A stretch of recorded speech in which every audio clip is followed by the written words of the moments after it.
I was kneeling in the mud, fighting to save my vines from an early frost, when a $300 champagne cork hit me in the shoulder. I looked up to see my sister, Bella, standing on my terrace, wearing a white gown, laughing with her fiancé's billionaire parents. She pointed at me and said, "Don't worry about the gardener. She's just a hired hand we keep around out of pity."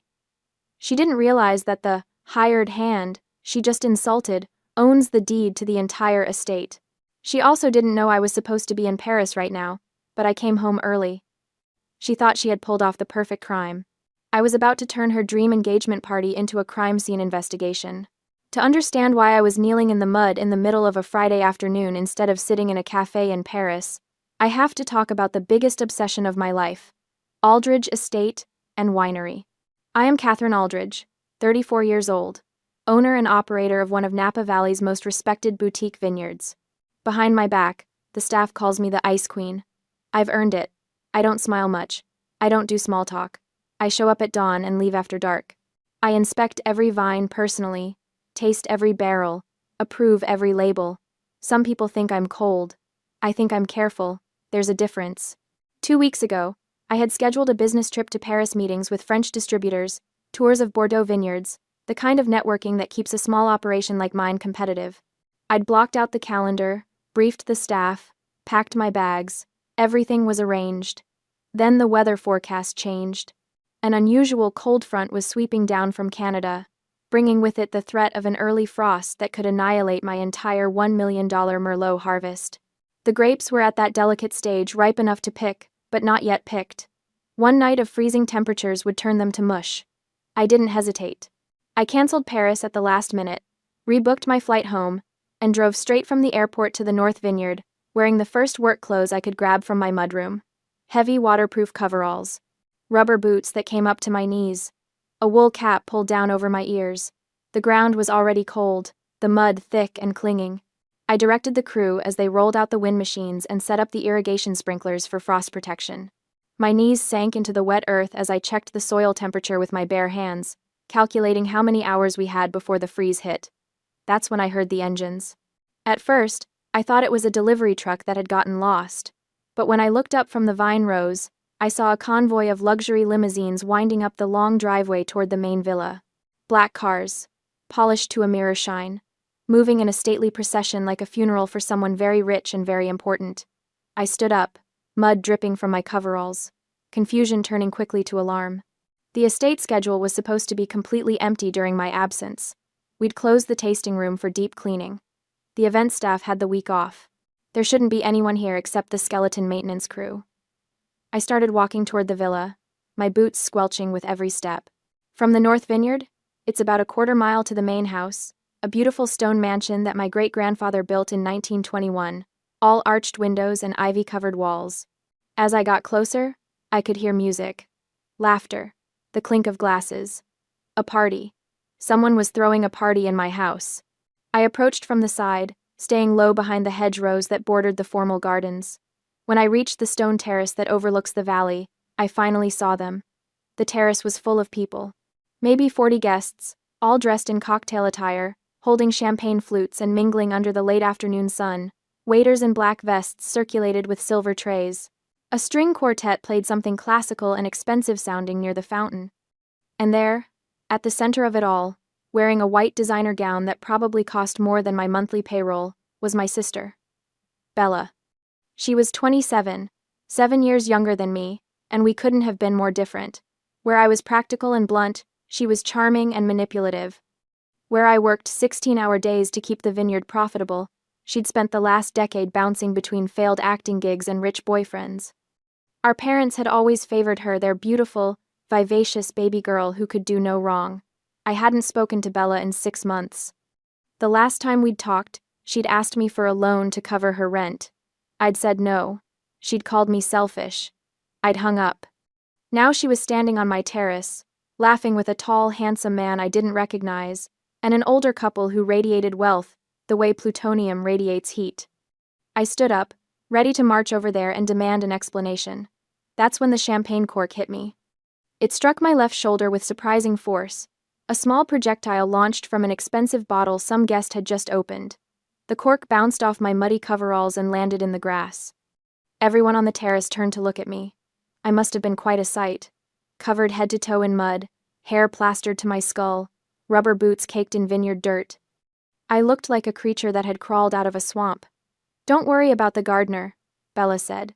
"She's just a hired hand we keep around out of pity." The woman, I would later learn her name was Margaret Sterling, looked at me the way you'd look at a stray dog that had wandered onto your lawn. Distasteful. Dismissive. Bella continued, her voice dripping with false sympathy. "That's the hired manager for the family. She's a bit greedy and difficult, so it's best not to interact with her." Rage exploded in my chest, hot and immediate. I opened my mouth to scream, to announce to everyone assembled that I owned every square inch of this property, that Bella was trespassing, that this entire party was a fraud. But something stopped me. Maybe it was the look on Margaret Sterling's face, that aristocratic disdain, the certainty that I was beneath her notice. Maybe it was the way Bella was watching me, a tiny smirk playing at the corner of her mouth, daring me to make a scene. Or maybe it was the realization that if I confronted her now, in front of all these people, she'd find some way to spin it. She'd cry. She'd claim it was all a misunderstanding. She'd make me look like the villain. So I did something Bella would never expect. I stayed silent. I let them think I was the hired help. I let them believe the lie. I turned away from the terrace and walked slowly around the side of the villa, heading for the staff entrance near the kitchen. Behind me, I heard the party resume, the music and laughter swelling again as if nothing had happened. But everything had happened. Bella had exploited my travel schedule to hijack my property. She'd brought strangers into my home, served them my food and wine, pretended to be someone she wasn't, and she'd done it all while I was supposed to be thousands of miles away, none the wiser. She'd calculated this, planned it, committed to it, and now I was going to make her pay. I slipped through the staff entrance, tracking mud across the tile floor of the service hallway. I needed to get to my office. I needed to understand exactly what was happening here, how Bella had managed to pull this off, and then I needed to destroy her.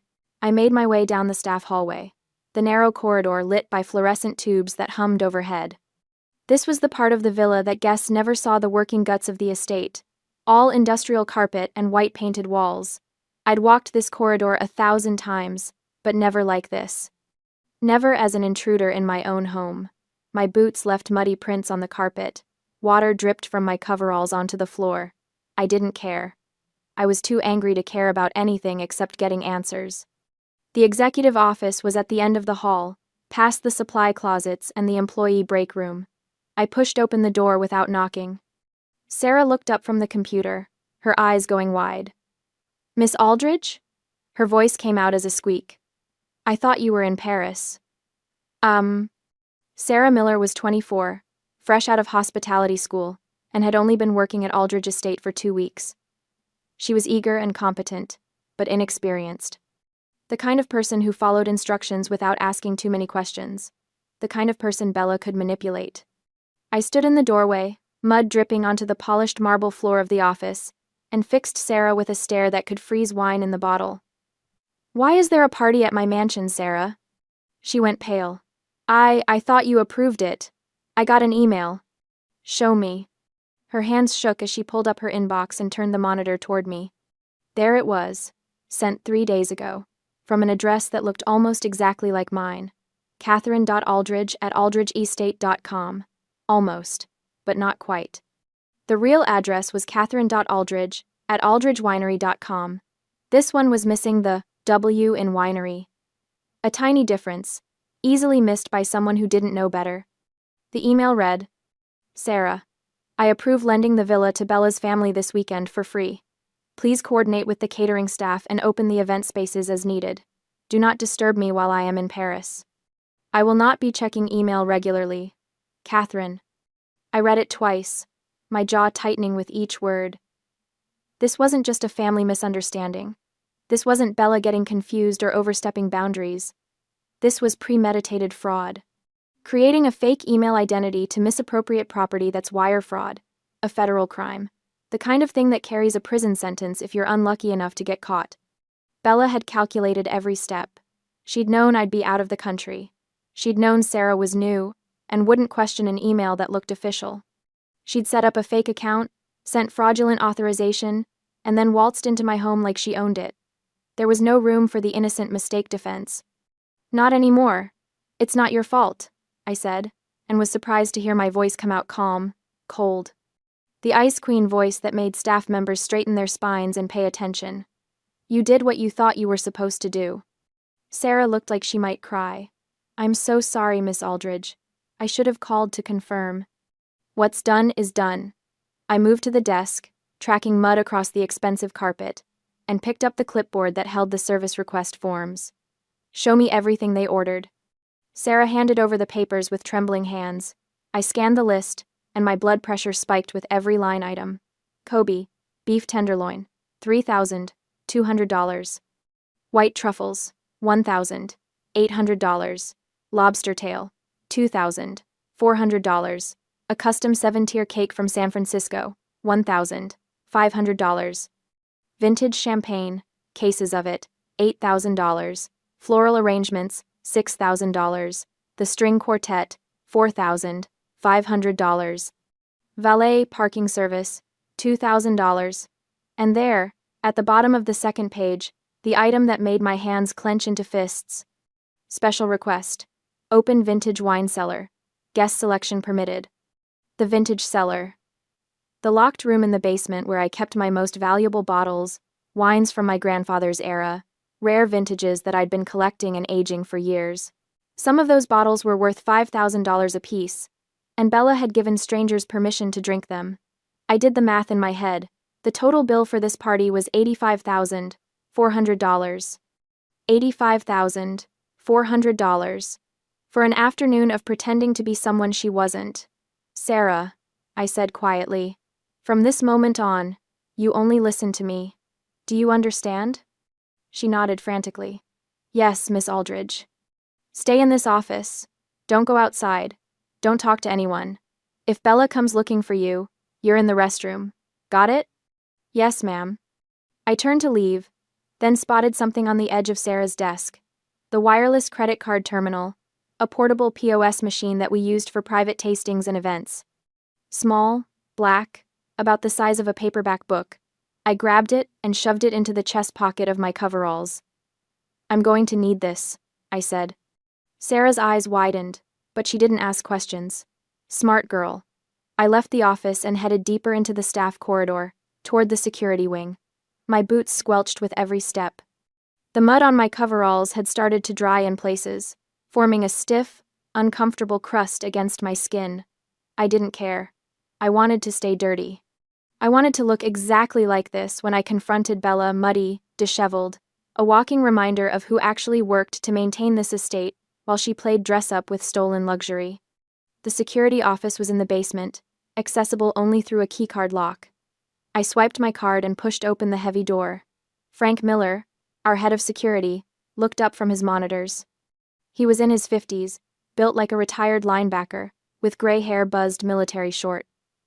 He'd worked for my family for 20 years. If anyone was going to have my back, it was Frank. Catherine? He stood up, his expression shifting from surprise to concern. What the hell is going on? I saw the cars, but Sarah said. Sarah got a fake email, I interrupted. Bella's throwing a party. In my house. Without my permission. Frank's jaw tightened. You want me to shut it down? Not yet. I moved to the monitor wall, where 12 screens showed different views of the estate. I found the one that displayed the main dining room and terrace. First, I want to see exactly what we're dealing with. I pulled up a chair, mud and all, and sat down to watch my sister's party unfold on camera. The tech room was cramped and utilitarian, all concrete walls and humming equipment. It smelled like electronics and old coffee. The fluorescent lights overhead flickered occasionally, casting everything in a harsh, unflattering glow. It was the opposite of the luxury happening upstairs. Down here, there was no champagne, no string quartets, no illusion of elegance, just me, Frank, and the truth displayed on 12 security monitors. I didn't change clothes. The mud on my coveralls had dried completely now, forming a stiff, uncomfortable shell that pulled at my skin with every movement. It itched terribly. Bits of dried dirt flaked off whenever I shifted in my chair. But I didn't move. I wanted to feel this discomfort. I wanted it to fuel my rage, to remind me exactly why I was about to burn Bella's world to the ground. Frank. I said, my eyes fixed on the monitors. Lock down all exits. No one in, no one out. He picked up his radio without hesitation. Copy that. I'll alert the gate staff. On the main screen, I watched the party unfold in real time. Bella was holding court in the grand ballroom now, surrounded by guests who hung on her every word. The tall man beside her, her fiancé, I assumed had his arm around her waist. He was handsome in that generic privileged way. Strong jaw, expensive haircut, the kind of casual confidence that comes from never having to worry about money. Preston Sterling, according to the guest list Sarah had shown me, heir to a pharmaceutical fortune, net worth in the billions. The kind of catch that would make Bella's dreams come true, a lifetime of luxury, without having to work for any of it. The older couple stood nearby. Margaret Sterling, the silver-haired woman in pearls who'd looked at me like I was dirt, literally, and a man I assumed was Preston's father, equally polished and aristocratic. Frank adjusted the audio feed, and suddenly I could hear them. Absolutely stunning property, Margaret was saying, her voice crisp and cultured. How long has it been in your family, Bella, dear? Bella's laugh was musical, practiced. Oh, generations. My great-grandfather built the main house in the 20s. The vineyard has been ours ever since. Lies. All of it lies. And the management? Margaret continued. You mentioned a hired administrator? Catherine. Yes. Bella's tone shifted, becoming dismissive. She's competent enough, I suppose, but she can be difficult. Very territorial about the day-to-day operations. My parents keep her on out of loyalty to her family. They've worked here for decades, but honestly, she's a bit grasping. My fingernails dug into the arms of the chair. Preston spoke up for the first time, his voice smooth and pleasant. Will that be a problem after the wedding? I thought you said we could use this place as a vacation home. Oh, it won't be a problem. Bella's smile was radiant on the monitor. I told you, our grandparents left this estate to my parents. Catherine is just hired help. After the wedding, we can make whatever staffing changes we want. We could even convert part of the vineyard into a golf course if we wanted to. A golf course! Margaret clapped her hands. What a marvelous idea! I felt Frank tense beside me. Boss, he said quietly. She just committed fraud on camera. We have her dead to rights. Want me to call the sheriff? I watched Bella on the screen, saw her throw her head back and laugh at something Preston said. She looked so happy, so confident. She genuinely believed she'd gotten away with it. Not yet, I said. Frank frowned. Why not? Because right now, she can claim it was all a misunderstanding, a miscommunication between family members. I pointed at the monitor, where a waiter was approaching Bella with a question. But if she opens those wine bottles, if she drinks my property without permission, then it's not intent anymore. It's a completed crime. You want to let her finish the party? I want irrefutable proof. I reached into my pocket and felt the weight of the POS machine. I want her to rack up every penny of that bill. I want her to stand in front of those Sterling family billions and play pretend until she can't take it back. Understanding dawned on Frank's face. And then you walk in. And then I walk in. He nodded slowly. All right. I'll keep the team on standby. But Catherine, he hesitated. What? She's your sister. She called me hired help, I said flatly. She told strangers I was greedy and difficult. She tried to steal my life. I turned back to the monitors. She stopped being my sister the moment she sent that fake email. Frank didn't argue. He just nodded and picked up his phone. I'll have the sheriff's hotline ready. When you give the word, I can report grand larceny. Grand larceny.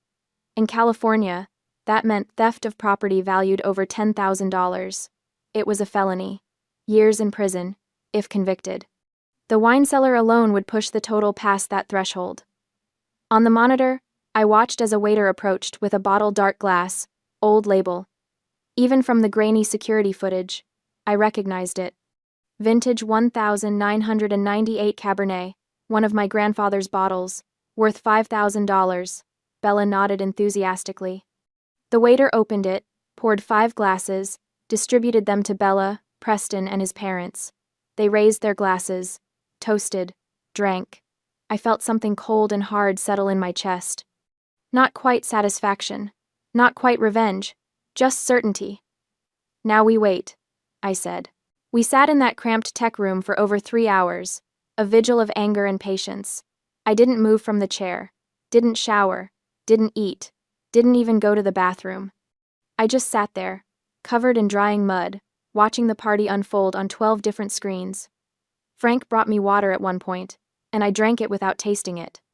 My entire focus was on the monitors, on cataloging every crime, every transgression, every moment of Bella's delusion. As the afternoon light began to fade around 4:30, they opened a second bottle from the vintage cellar. Another $5,000 gone. 45 minutes later, the caterers brought out the Kobe beef, perfectly seared, plated on china I'd inherited from my grandmother. Margaret Sterling declared it divine. By 6 o'clock, Bella was ready to give her speech. She stood on the terrace with Preston, his arm around her shoulders, and thanked everyone for coming to celebrate their engagement. She talked about how excited she was to start this new chapter of her life, how grateful she was to have found a partner who understood her. She didn't mention me once. "This is hard to watch," Frank muttered. I said nothing. The dried mud was cracking on my arms now, falling in tiny flakes onto the floor. My skin underneath felt raw and irritated. I welcomed the discomfort. Let myself feel it. Let it sharpen the edge of my anger into something clean and surgical. Around 6:45, Margaret Sterling pulled Bella aside for a private conversation in the study. I switched the audio to that room's feed. "Very impressed with the property," Margaret was saying. "Preston has always wanted a wine country retreat. If you're serious about making this available after the wedding, I'd like to discuss terms." "Terms?" Bella's voice was careful. "A financial arrangement. We'd purchase a stake in the property, of course. Become partners with your family. I'm thinking something in the neighborhood of $3 million. $3 million. For a share of property Bella didn't own. I felt Frank look at me, but I kept my eyes on the screen. "That's very generous," Bella said slowly. "Think about it." Margaret patted her hand. "Talk to your parents. We can have our lawyers draw something up next week." Bella smiled. "I'll definitely discuss it with them." "Good." Margaret stood. "Now shall we rejoin the party? I believe they're about to cut the cake." They left the study. I switched back to the main ballroom feed. "She's going to sell your property to them," Frank said. "That's her game. Use the engagement to gain their trust, then broker a fake real estate deal." "I know. We should stop this now, before it goes any further." "Not yet." He slammed his hand on the desk. "Catherine, this isn't just about the party anymore. She's setting up a con that could land her in federal prison." "Good. She's your sister." I finally looked at him. She stopped being my sister when she decided I was disposable. When she looked at everything I've built and thought she could just take it. I stood up, dried mud raining off my coveralls. "I gave her chances, Frank. I loaned her money. I offered her a job here, real work, with real pay. She turned it down because it wasn't glamorous enough. She wanted the rewards without the effort, and now she's trying to steal them. So you're going to let her commit fraud on camera. I'm going to let her commit every crime she's capable of committing, and then I'm going to make sure she faces every consequence she deserves." Frank was quiet for a long moment. Then he nodded. "All right, your call, boss." On the monitor, the party reached its peak. Guests clustered around as the massive cake was wheeled out, 7 tiers of white fondant and gold leaf, topped with sugar flowers that probably cost more than most people's wedding rings. Bella and Preston stood together, holding the knife, smiling for a photographer I hadn't even noticed until now. They cut the first slice together, fed each other bites, kissed while everyone applauded. The clock on the wall struck 7. 4 hours since the champagne cork had hit my shoulder. 4 hours of watching my sister play pretend in my house with my things. I reached into my pocket and felt the POS machine. The weight of it was reassuring. Solid. Real. "It's time," I said. Frank stood up. "You want the security team?" "Gather them," I said. "But let me enter first. I want them to see me alone." "Understood." I walked to the door, then paused. "Frank? Have that sheriff's hotline ready. If she doesn't cooperate, I'm pressing charges immediately." "Will do." I left the tech room and walked back through the staff corridor, retracing my muddy steps from earlier. But this time, I wasn't hiding. I wasn't sneaking around my own property like a criminal. This time, I was walking toward the main ballroom with purpose. The POS machine sat heavy in my pocket. In my mind, I ran through the numbers one more time. $85,400. Grand larceny. Wire fraud. Trespassing. Impersonation. Bella had built herself a trap out of champagne glasses and lies, and now she was standing in the middle of it, smiling for cameras, dreaming of millions. I was about to spring it. I reached the service door that led to the main ballroom, put my hand on the handle, took one deep breath, and then I pushed it open and stepped into the light. The main doors to the dining room didn't just open, they were thrown wide. I didn't wait for an announcement. I walked straight in. My rubber boots landed with a heavy, wet thud against the polished marble floor, leaving muddy footprints with each step. My coveralls were caked with dried earth that flaked off as I moved, creating a trail of dirt across Margaret Sterling's pristine white runner. My hair, which I deliberately left wild and tangled, hung in matted clumps around my face. I could feel dried mud cracking on my cheeks when I set my jaw. The contrast was perfect. Around me, a sea of silk and satin, champagne flutes and pearl necklaces, $1,000 updos and designer heels. The air smelled of expensive perfume and catered hors d'oeuvres. Crystal chandeliers cast everything in a warm, golden glow. And there I stood, the swamp monster at the ball. Every eye in that room locked onto me. Conversations died mid-sentence. Someone's fork clattered against their plate. In the corner, a guest gasped audibly, hand flying to their mouth. I didn't look at any of them. My eyes found Margaret Sterling's table in the back corner, the power position, naturally, and I walked straight toward it. Each footstep echoed in the sudden silence. Thud, crunch, thud, crunch. Bella saw me first. She stood so fast her chair scraped backward. You're supposed to be in. I reached past Preston's shoulder, past his untouched plate of herb-crusted salmon, and wrapped my muddy fingers around the neck of the wine bottle, sitting in the center of their table.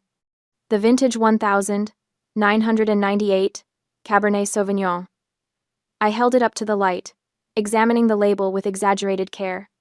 The bottle was already open, breathing in a crystal decanter that probably cost more than most people's monthly rent. About a third of it had been poured out into the glasses around the table. Frank, I said, my voice carrying across the silent room. Behind me, the doors opened again. Frank stepped in, flanked by two uniformed security officers. They didn't draw weapons, but they stood with a military precision that sucked the oxygen out of the room. I don't recall signing a release order for this 1998 vintage, I said, not taking my eyes off the bottle. Frank pulled out a tablet from his jacket, made a show of scrolling through it. His face remained professionally neutral. No release order exists, Miss Aldridge. I've checked the inventory logs twice. Huh. I turned the bottle slowly, letting everyone get a good look. Because this particular vintage? Market value is $5,000 per bottle. I heard the whispers start then, a ripple of shock moving through the crowd. 5,000? She's joking. Did she say per bottle? I set the bottle down with a deliberate clunk and turned my full attention to Bella. My little sister had gone absolutely white. Even her lips had lost their color, making her carefully applied lipstick look garish against her skin. Receiving stolen property valued over $10,000. I said conversationally, is grand larceny in the state of California, and considering you've already consumed about $1,700 worth of this particular bottle, and I can see at least 2 more empties on that side table, I gestured, with my muddy hand, toward the discarded bottles. We're well past that threshold. Preston started to stand. Now wait, sit down, Margaret said quietly. He sat. I pulled the wireless POS machine from my coverall pocket. A clump of dried mud fell off it and landed on the white tablecloth. Here's how this works, Bella. You're going to pay the $85,400 you charged to this estate's accounts, right now. Or you're going to leave here in a Napa County Sheriff's cruiser. Your choice. This is insane. Bella's voice pitched higher. This is my engagement party. You can't just... Wire fraud. I held up one finger. That fake email you sent pretending to be me? That's wire fraud. Federal offense. Another finger. Criminal trespass. You're not authorized to be on this property. A third finger. Grand larceny. We just covered that one. I smiled. And I knew it wasn't pretty. Want me to call in the sheriff? He's on standby. 5 minutes out. I can have you in handcuffs before dessert is served. You're bluffing. But Bella's hand trembled as she reached for her purse. Try me. The room had gone so quiet I could hear the ice melting in someone's water glass 3 tables away. Bella pulled out her card with shaking fingers. It was a premium card. I noticed the kind with no preset spending limit. The kind she'd probably sweet-talked some bank manager into giving her based on her impending marriage to wealth. I held out the POS machine. She swiped. We all waited. The machine beeped once, twice. Then it displayed in bright red letters. Transaction declined. Oh, that was sweet. That's not possible, Bella whispered. She grabbed the card back, stared at it like it had personally betrayed her. Try it again. I didn't move. The machine works fine. You want to try another card? I don't have another card. This is Mom? She turned desperately to our mother, who was sitting 2 tables away looking like she wanted to sink through the floor. Mom, your card? I need. Turns out $85,000 is slightly above your credit limit. Funny how that works. Bella's breathing had gone shallow and rapid, panic attack territory, but I wasn't quite done yet. So here's what's happening, Bella. You have exactly 2 options. Option 1. You pay what you owe right now with cash or a valid card. Option 2. I press charges, you get arrested for multiple felonies, and this whole party becomes a crime scene. The champagne stops flowing, the catering gets shut down, and all these lovely people, I gestured around the room, get to watch you do the perp walk in your engagement dress. Personally, I think option 1 is better for everyone involved, but I'm flexible. She can't pay. Preston finally found his voice. Can't you see she doesn't have it? We'll figure something out. We'll arrange a payment plan or... A payment plan. I let the words hang in the air. For stolen goods. That's not how this works, Preston. A chair scraped. Margaret Sterling stood. The entire room seemed to hold its breath. Margaret was the kind of woman who commanded attention without trying 70 years of inherited wealth and social power, radiating from her like heat from asphalt. Her silver hair was swept into an elegant chignon. Her navy dress probably cost more than my truck. Diamond earrings caught the light when she moved. She looked at me. Really, looked at me. I was covered in mud. My hair was a disaster. I was wearing rubber boots to her granddaughter's engagement party. By every social measure, I should have been beneath her notice, something to be removed by staff, an embarrassment to be dealt with quietly. But Margaret Sterling didn't look embarrassed. She looked to assessing. Her eyes traveled from my muddy boots to my stained coveralls, to my tangled hair, and then back to my face. And in that moment, I saw something shift in her expression. It was subtle, a slight narrowing of her eyes, a tiny quirk at the corner of her mouth. Recognition. Not of me, exactly. Recognition of what I was. A predator looking at another predator. A woman who understood power, looking at another woman who'd just demonstrated it. She despised Bella. I could see that clearly now. Despised the gold digging, the manipulation, the transparent greed. But me? The woman who'd crashed her grandson's engagement party looking like a swamp creature, who'd backed her future daughter-in-law into a corner with cold precision, who'd chosen public humiliation as a weapon. Me, she respected. Margaret reached into her clutch and pulled out a card. Not just any card. A Black Centurion card, American Express's invitation-only monster, the one with no spending limit at all. She placed it on the table with a soft click. Swipe it, she said. $85,400. Oh my God. Bella's face lit up with desperate relief. Oh, I knew you'd under. Shut up. The 2 words were delivered with such cold precision that Bella's mouth snapped closed mid-syllable. Margaret didn't look at her. She kept her eyes on me. I'm not paying for her. I'm paying to buy silence. There's a difference. Do we understand each other, Miss Aldridge? I picked up the card, swiped it through the machine. The approval came through in less than 2 seconds. Transaction approved. $85,400. I held out the receipt. Margaret took it, folded it precisely in half, and tucked it into her clutch. Then I did something that surprised even me. I looked at Frank and gave a single, slight shake of my head. His hand moved away from his radio. the police sitting in their cruiser 5 minutes away, ready to roll would stay put. This was done. This was a civil compromise. Money had exchanged hands. The debt was paid. I didn't need my sister in handcuffs and a mugshot. I just needed her, broken. And judging by the way she was trembling, by the tears starting to track through her makeup, by the absolute devastation on her face as she realized what had just happened, that her future mother-in-law had bought her like property, that everyone in this room had just watched her hit rock bottom, I'd succeeded. Margaret turned to face Bella for the first time. My lawyer will arrive tomorrow morning at 9. You will sign every document she places in front of you. You will not argue. You will not negotiate. You will not call your mother or your sister or anyone else for advice. Do you understand? Bella nodded mutely. I asked you a question. Yes. Bella's voice cracked. Yes, I understand. Good. Margaret straightened her already perfect posture. The wedding will proceed as planned. The Sterling name will not be associated with theft or scandal. You will smile. You will be gracious. You will be the perfect daughter-in-law. Her smile was razor-sharp. And you will remember, every single day, exactly how much you cost me. Every text message, every purchase, every decision you make, I will know about it. Consider yourself managed. She turned back to me and extended her hand. I looked down at my muddy palm, then back at her. I don't shake hands when I'm this filthy, I said. Smart woman. Margaret almost smiled. Almost. My son is an idiot, but my lawyer is exceptional. Your wine will be compensated at full market value for today's borrowing. You'll have a check by Monday. That's not necessary. It's not about necessity. It's about doing business properly. She glanced around the room, at all the frozen, staring faces. I suggest everyone return to their dinners.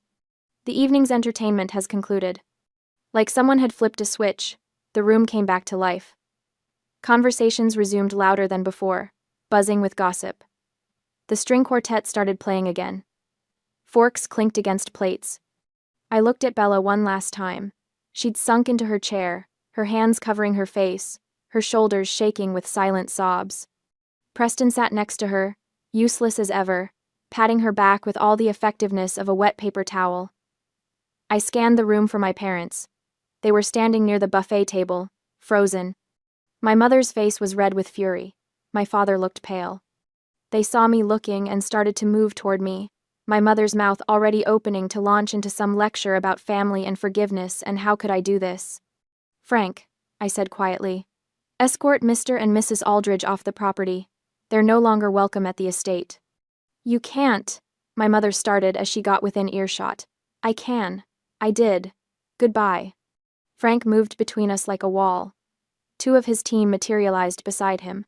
My parents had the good sense not to argue, not here, not now, not in front of Margaret Sterling and half of Napa Valley's social elite. I turned and walked back toward the doors, my muddy boots making that heavy, satisfying thud with every step. Behind me I heard Margaret's voice, clear and carrying. Someone get this girl a proper glass of wine, not the stolen vintage, something appropriate. I smiled as I pushed through the doors into the cool night air.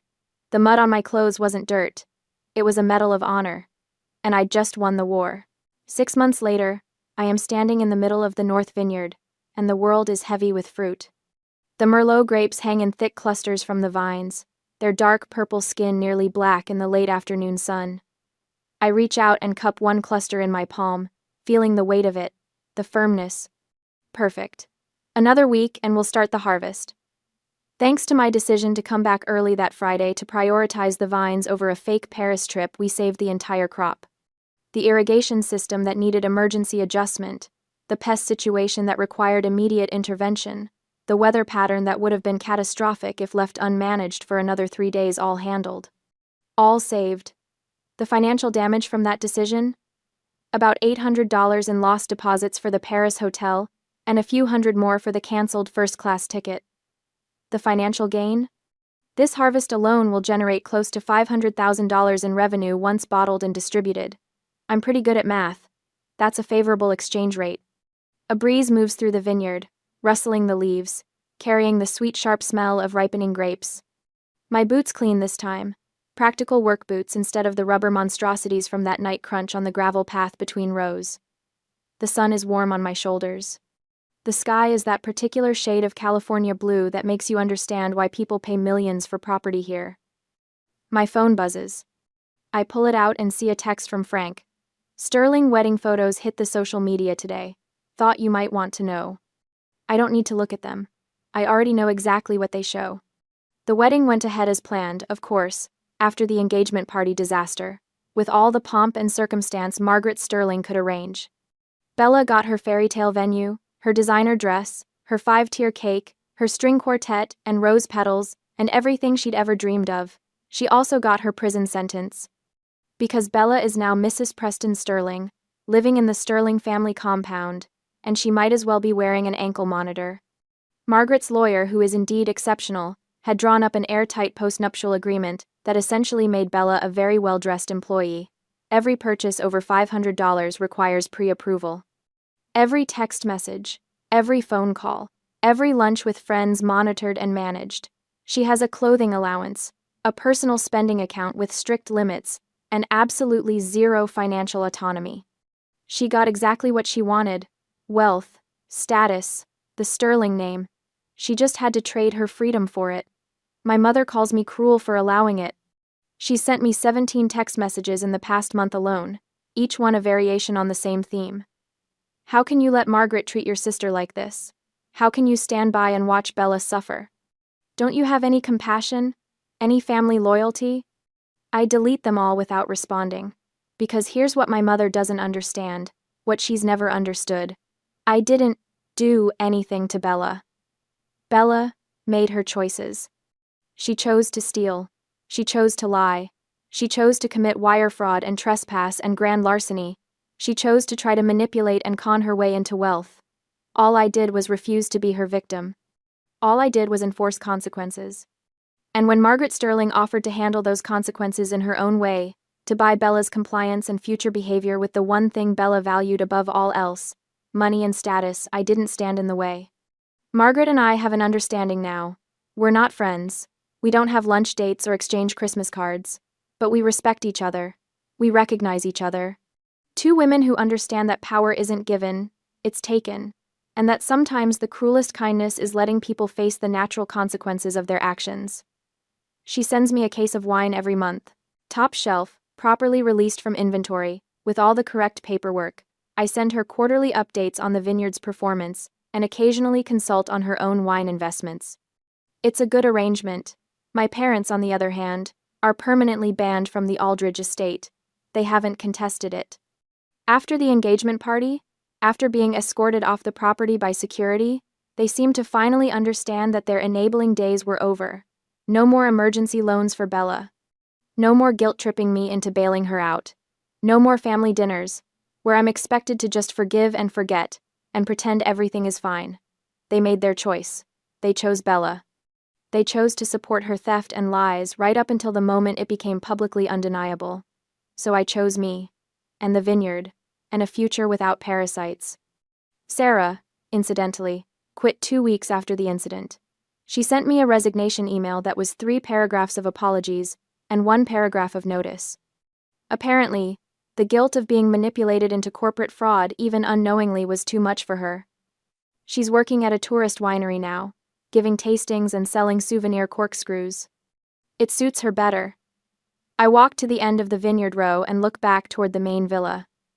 The sun is starting to sink lower, painting everything in shades of gold and amber. The building looks almost ethereal in this light, all elegant stone and curved archways, generations of family history wrapped in ivy and weathered grace. It's mine. Fully, completely, without question. No more emergency loans being siphoned off to support someone else's delusions. No more inventory mysteriously disappearing for family events. No more having to choose between being a good sister and being a good business owner. I chose business. Turned out that was the right call. My phone buzzes again. This time it's a message from my vineyard manager. Harvest crew confirmed for next week. Looking good, boss. I smile and type back a quick confirmation. Then I walk back to the villa, stopping at the tasting room on the way. I select a bottle from the reserve collection, not the 1998 vintage, something newer but equally good, and pour myself a glass. The wine is the color of rubies in the fading light, complex and rich with notes of blackberry and oak. I take it outside to the terrace, where I can watch the sun finish setting over my vines. The mud on my body that night wasn't humiliation. It wasn't the mark of someone who'd been degraded or brought low. It was armor. It was a statement. It was proof that I'd prioritized what mattered: the vines, the harvest, the real work over appearances and social performance. And when I walked into that dining room looking like a swamp monster, I wasn't the one who should have been embarrassed. They were. Bella and Preston and all those people in their designer clothes, drinking stolen wine, celebrating fraud. They were the embarrassment. They were the ones trafficking in lies and theft and empty status. I was just the woman who'd been working, who'd been doing something real and valuable and productive while they played dress-up and pretended their world mattered. I sip my wine and watch the stars start to appear in the darkening sky. Worth it? That's the question my mother keeps asking. Was it worth destroying your relationship with your sister? Worth tearing the family apart? Worth being so cold, so cruel, so unforgiving?